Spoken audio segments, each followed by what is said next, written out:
알랭 바디우이 사건, 이론을 바탕으로 재미있는 이야기를 들려드릴게요. 이 이야기는 평범한 일상 속에서 어떻게 사건이 발생하고 그것이 사람들의 삶을 어떻게 뒤바꿀 수 있는지를 보여줍니다. 어느 평범한 도시, 그리고 그 도시 내의 평범한 커피숍.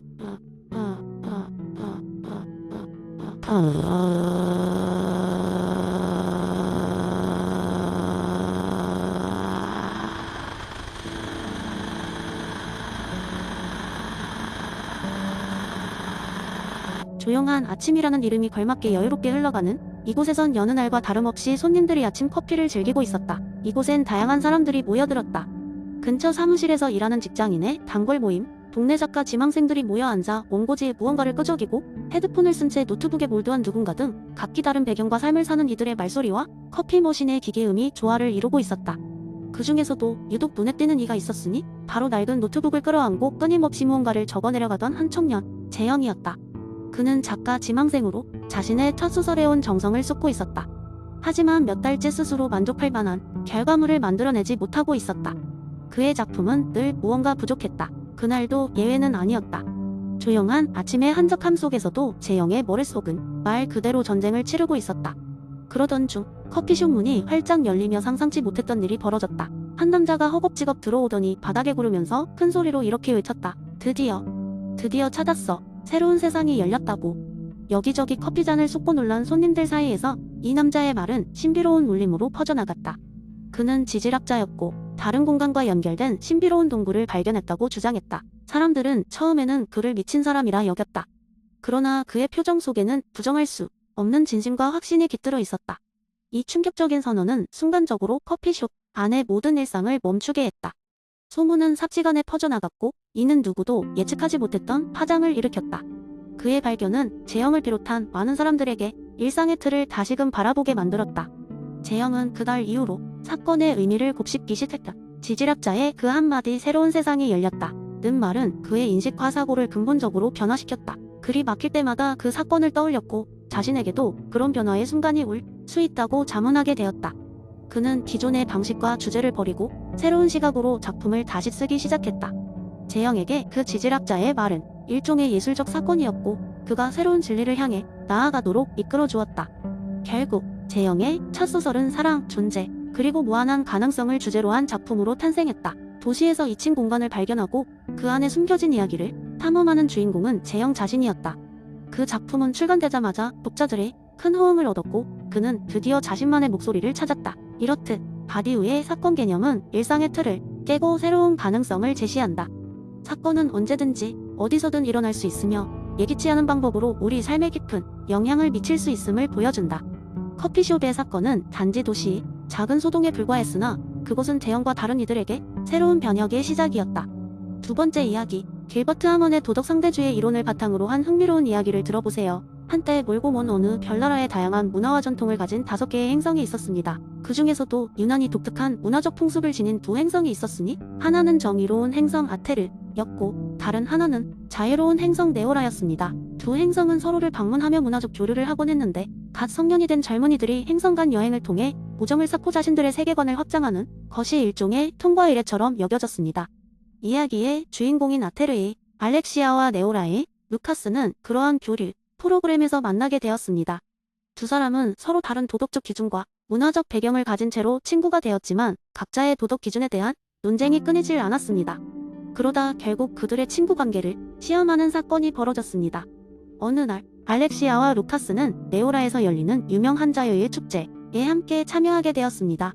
이 축제에서는 각자가 원하는 대로 행동하며 자유를 만끽하는 것이 주된 행사였습니다. 그런데 알렉시아는 축제의 한 장면을 목격하고 큰 충격을 받았습니다. 어떤 사람들이 공공장소에서 아무런 구애 없이 꽤나 과격하고 대담한 행동을 하고 있었던 것입니다. 아테르의 기준에서는 도저히 용납될 수 없는 행동이었지요. 하지만 네오라에서는 개인의 자유가 그 무엇보다도 중시되었기 때문에 이러한 행동은 축제의 중요 요소로 여겨졌습니다. 알렉시아는 루카스에게 자신의 충격과 혼란스러운 감정을 솔직하게 털어놓았습니다. 이건 잘못됐어. 어떻게 이런 일이 가능한 거야? 라고 그녀는 물었습니다. 루카스는 알렉시아의 의견을 존중하면서도 차분히 설명했습니다. 우리 네오라인들은 다른 이들에게 피해를 주지 않는 한 개인의 자유를 무엇보다도 중요하게 생각해. 물론 내 입장에서는 이해하기 어려울 수 있겠지만 이런 행동이 우리에겐 자연스럽단다. 두 사람은 깊은 대화를 나눴습니다. 알렉시아는 자신의 도덕적 충돌을 해결하기 위해 하몬의 도덕 상대주의를 떠올렸습니다. 아, 기억났어. 하몬이라는 철학자가 말하길 도덕적 판단은 보편적 진리를 반영하기보다는 각 개인과 문화에 따라 다르게 이해될 수 있다고 했지. 어쩌면 난 너희의 문화를 이해하려는 노력이 부족했을지도 몰라. 그녀는 말했다. 루카스는 미소를 지으며 고개를 끄덕였습니다. 맞아, 알렉시아. 우리 서로의 관점을 이해하고 존중하려고 노력하는 데서 배울 점이 많아. 이렇게 우리가 대화를 통해 서로를 이해하게 된다면 서로의 차이를 다르게 바라볼 수 있을 거라 생각해. 마침내 알렉시아는 네오라의 축제를 새롭게 바라보게 되었고 루카스 또한 아테르의 엄격한 윤리, 기준을 보다 잘 이해하게 되었습니다. 서로 다른 두 행성의 청년들은 각자의 문화를 넘어서 서로에 대한 깊은 존중과 이해를 바탕으로 진정한 친구로 성장해 갔습니다. 이 해프닝을 통해 알 수 있듯 하몬의 도덕 상대주의는 다양한 문화적 차이를 이해하고 받아들이며 상호 간의 소통을 가능하게 만드는 중요한 관점이라는 사실을 보여줍니다. 이를 통해 우리는 다른 문화와 관점을 존중하고 더 나은 갈등, 해결의 길로 나아갈 수 있습니다. 세 번째 이야기, 옛날 옛적 가치의 숲이라는 곳에 수많은 존재들이 함께 살고 있었습니다. 이 숲에는 특별한 마을이 있었는데 바로 위계 마을이었습니다. 이 마을은 주민들이 가치를 이해하고 그 가치를 생활 속에서 어떻게 표현하는지를 연구하는 곳이었죠. 이 마을에는 4개의 독특한 집단이 있었습니다. 각각의 집단은 쉘로의 가치 위계에 따라 삶을 영위하고 있었어요. 첫 번째 집단은 쾌락 마을이었습니다. 이곳의 주민들은 하루 종일 감각적 쾌락을 추구하며 살았습니다. 모든 사람들이 미각과 촉각, 그리고 듣는 즐거움에 몰두했죠. 이들은 맛있는 음식을 만들어 먹거나 신나는 음악을 듣고 그 속에서 행복을 찾았습니다.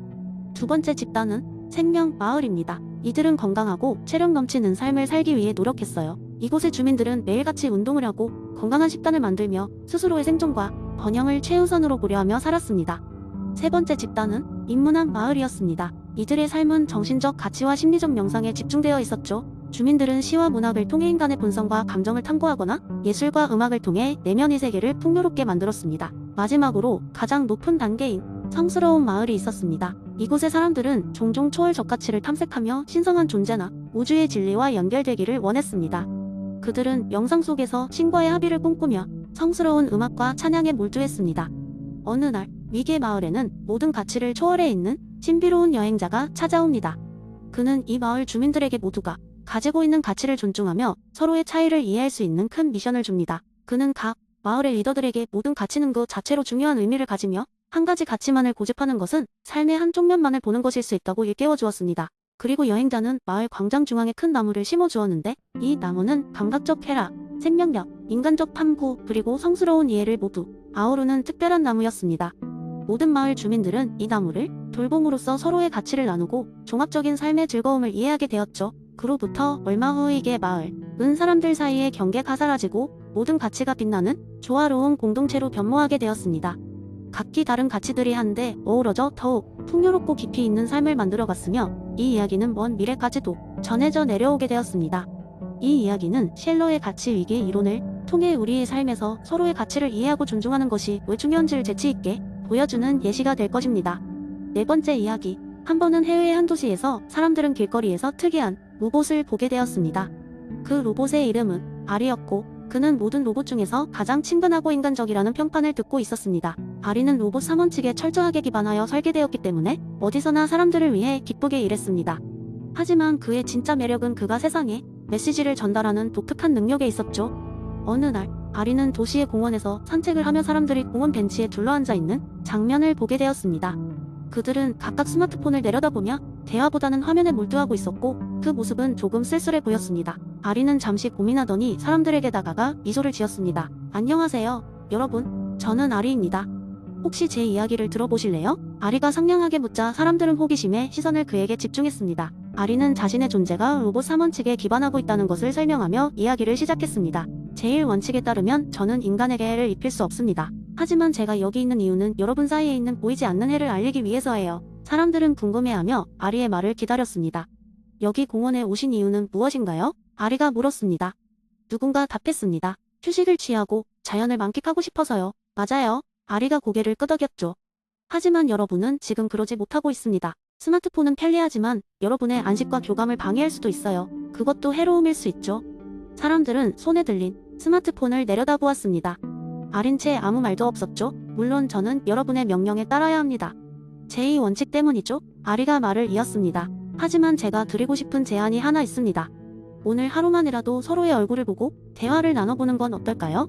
저는 대화만으로도 여러분의 마음이 더 밝아질 수 있다고 믿어요. 이제 사람들이 얼굴을 마주하기 시작했습니다. 처음에는 어색했지만 곧 미소를 짓고 이야기를 나누기 시작했습니다. 아리는 그 모습을 보며 기뻐했습니다.